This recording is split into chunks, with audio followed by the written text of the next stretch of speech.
Welcome back to another video. Today is Friday, May 1st, 2026, and I am the first one to happily say that the price of the month of April, price action wasn't really that good for me. I didn't have the best month, but we're starting fresh. We still have our 25K Apex account that we're working with here. This week, I took one trade. It was a break-even trade, and realistically, you guys saw in the last video, it was technically invalid.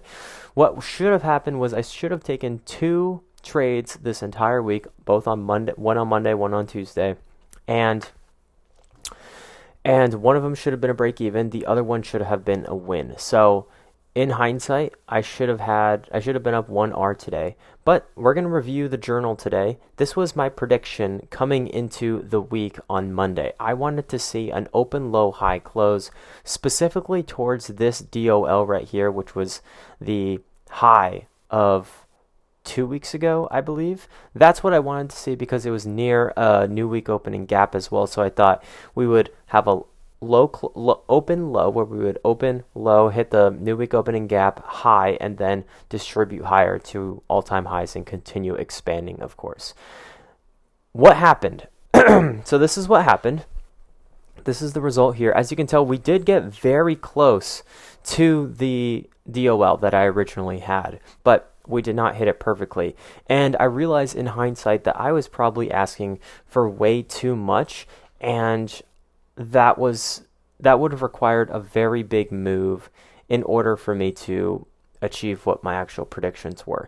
Did we get an open low high close? Yes, we did, but we just didn't go as far down as I expected. So my prediction on the week, I'm very happy to say that I was correct, but I wasn't perfect. And this is what it looked like on the daily. So we had an open right here. This was Monday. We had a low right here. So Tuesday made the low. We had this OB here on the daily. So that's what kept price higher. I really wanted to see this area right here, but that's all right. We had an inside day and then we blasted off higher. ICT says every time we have some sort of an inside day on the higher time frames, price tends to move very fast and expand very fast the following day. And that's pretty much what we did here on Thursday. And then on Friday, we also had an expansion day as well. And then let's look at the 4 hour. This is the 4 hour.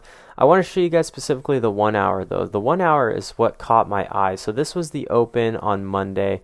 We consolidated, made our weekly low right here, which was right next to the new day opening gap. And I'm really surprised that we didn't tap the new week opening gap, or the new day opening gap, which was also right next to the new week opening gap. So I'm surprised we didn't get that liquidity, but I guess we're just going to save it for probably later next week or later in May.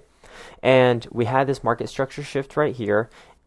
We tapped into this 1 hour fair value gap and then we displaced higher. So this should be now a protected low. We did come back down towards it. We did have another new day opening gap right here that we used to support price moving it higher to all-time highs and taking out these relative equal highs. That was this day. But it was at this point we were taking out this high right here and this high right here. So this makes a whole lot of sense on the weekly time frame. And moving on to today. Today was May 1st of 2026 on a Friday. I did not take a trade today. This is what the 5-minute chart looked like. I wanted to see us open, manipulate lower into this 1 hour fair value gap that we had right here. Try to catch some sort of a long going up to all-time highs, but market open immediately ripped, took all of my draws towards all-time highs. So the only thing I could have looked for was a 5-minute continuation, which we did not get. And the one that we did get, I just didn't like it because, well, it wasn't a good trade in my opinion. Yeah, we didn't have anything today. So I didn't take anything today. And I'm going home with still a regular account. No wins, no losses, one break even on the week. And yeah, I think I managed this week pretty good. For somebody who's trying to really learn this process and trying to understand it, I feel like I managed myself really well. I didn't tilt. I didn't get emotional while trading. I looked for a trade, I should have taken one Monday and Tuesday in hindsight. Wednesday, no trade. Good, no trade day. Thursday should have been a no trade, but that was my break-even one. And then Friday, no trade. I realize now, and TJR said this. No, actually, Powell said this. He said, at a certain point, you're going to be losing so much to where you have to start following your rules. And for me, that happened, I think 2 weeks ago or 3 weeks ago, where I just kept losing. Even in backtesting, I was losing. And I said, all right, I got to change something. So I switched the way I journal. Now I'm in Notion. And that's so much better because I'm way more detailed in my journal. I feel like I'm understanding price a lot more because I'm a visual learner, and Notion helps me a lot more than the process that I was using previously. And I'm following my rules. I'm not revenge trading. I'm not getting emotional on the charts anymore. I'm literally just treating it like a job. And hopefully that can yield something. And it might take a little bit longer for me to pass an eval or get a payout or build up a buffer. But I'm fully okay with doing that at this point because it's better than just going into the cycle of what I've been doing for the last few months. Just opening an account, blowing it immediately, buying another one that same day. It's just, I'm not doing that anymore. It's good that I got that out of my system, but now I'm ready to treat this thing legit and treat it like a job and actually respect the work that I've been putting behind the scenes because it's been a lot. It's been a lot. I did not know that day traders have to put in this much work behind the scenes. It's definitely not a get rich quick at all. And I don't even know why people would think that because 99% of the people in the space fail.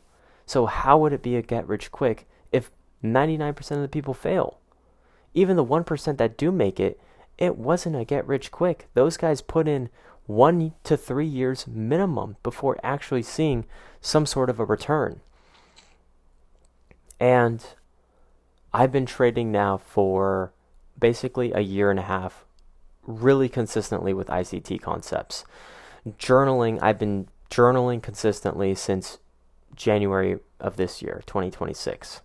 So I don't really consider myself actually trading for a full-time year yet because that time where I wasn't journaling, that was just a waste of time. I feel like I consider myself truly a day trader the start of January 2026. And we're in May and still haven't gotten a payout, but I think that's definitely going to change in the near future. Because it's not a matter of how I'm going to get there, it's a matter of when I'm going to get there. Because I'm not going to quit. And I'm only going to get better at this. And I can't imagine what it's going to be like in 5 years from now, 10 years from now. So I want to say thank you all for watching this video. That was my weekly recap and my day recap too, because we didn't take a trade today. And you guys will see me on Monday. I'll see you later.